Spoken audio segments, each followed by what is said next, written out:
Alrighty, happy Tuesday to everybody. Good to be back on the field in preparation for a big Arizona State game, next Pac-12 game. Thought the kids have really done a really nice job over the last 2 days, bouncing back and getting back to work. So really proud of them. With that, I'll take any questions that you got. Drake and Talanoa, they're back in practice today. Yeah, Drake got some good work today. He was bouncing around. He looks a lot better. We'll gauge him through the week.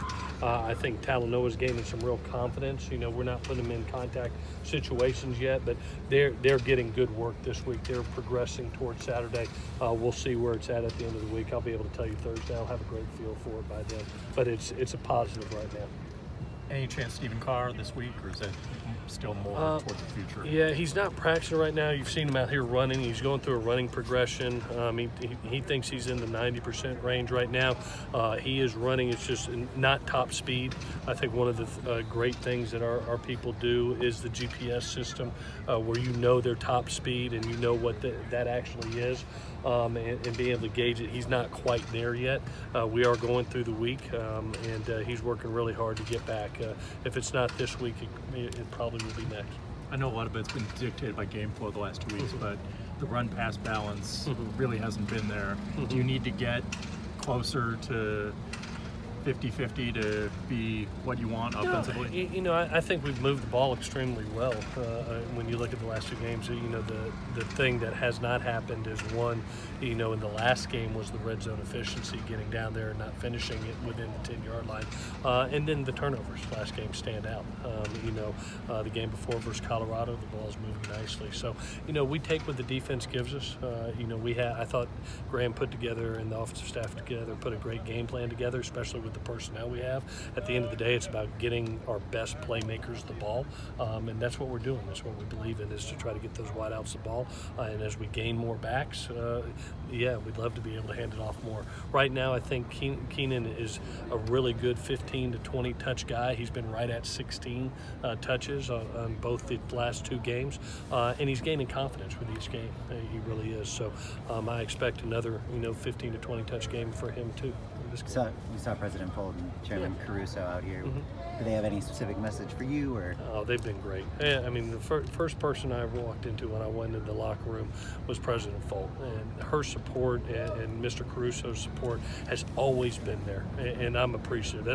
That's one of the great things about being part of the Trojan family. It's obviously this is a production-based business, and you want wins, but those people have always been great to me, and most importantly, they've always been great to our student athletes, and that's what I'm appreciative for, is this community around here takes care of those young men on the field. And to see them out here today supporting this team and this staff meant a lot to us, so I'm very appreciative of that. Some of the guys on defense mentioned that when Isaiah was ejected, it kind of affected the defense's momentum on Saturday. How do you try to replicate that in the first half while he's out? Well, I thought the first 3 drives we played maybe our best defensive ball of the year when you go back and look at it, and Zay was playing at a really high level. I thought he had a chip on his shoulder. He did not have his best game versus Colorado, and I thought he came out with hair on fire. And we need that from him again.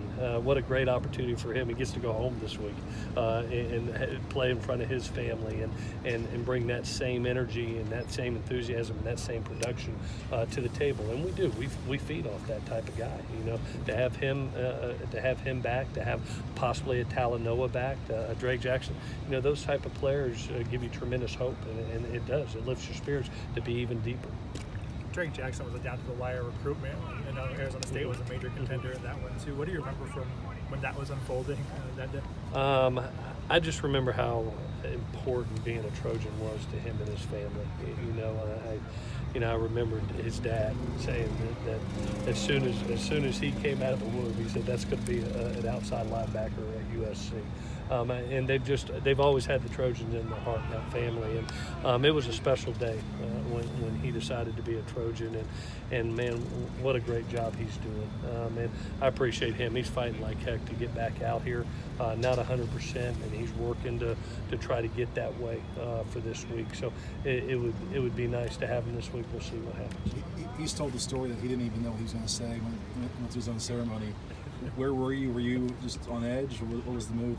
Yeah, we've had a few like that. I remember Dory, we were on edge. Juju, we were on edge.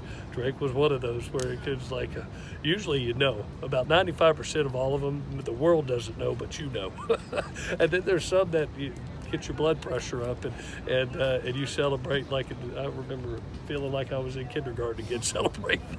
But we knew what we had. It was kind of that when you acquire that type of talent, you knew you had not only a special player, but you had a special person and a special family.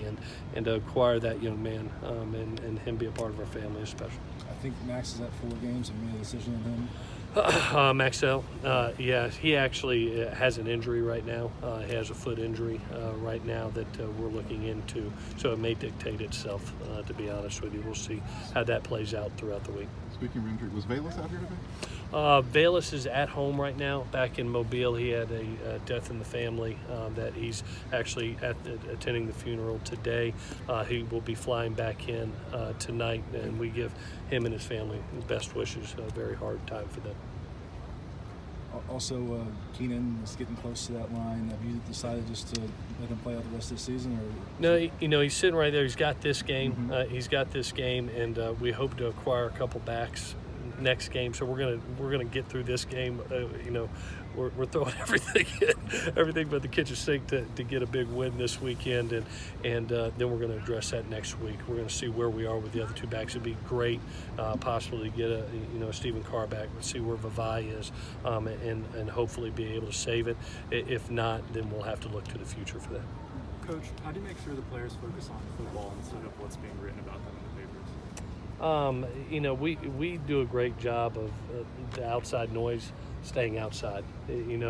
Like I told them, in the team meeting, I said, you sit here, and I said, think about who you see the most in life right now. Is it your family, or is it the people in this room, in this team meeting? I say, you know what? I spend 4 nights away from my family each week, and you add that up over 2 years. That's 2 years worth of days, almost 600 days.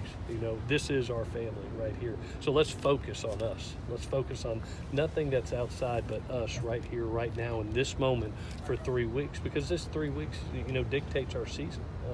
And so, we've always trained ourselves not to worry about the outside noise or what's going on, especially here. That's the great thing about being in Los Angeles, California, is when you're doing really well, the lights are the brightest and it feels really good.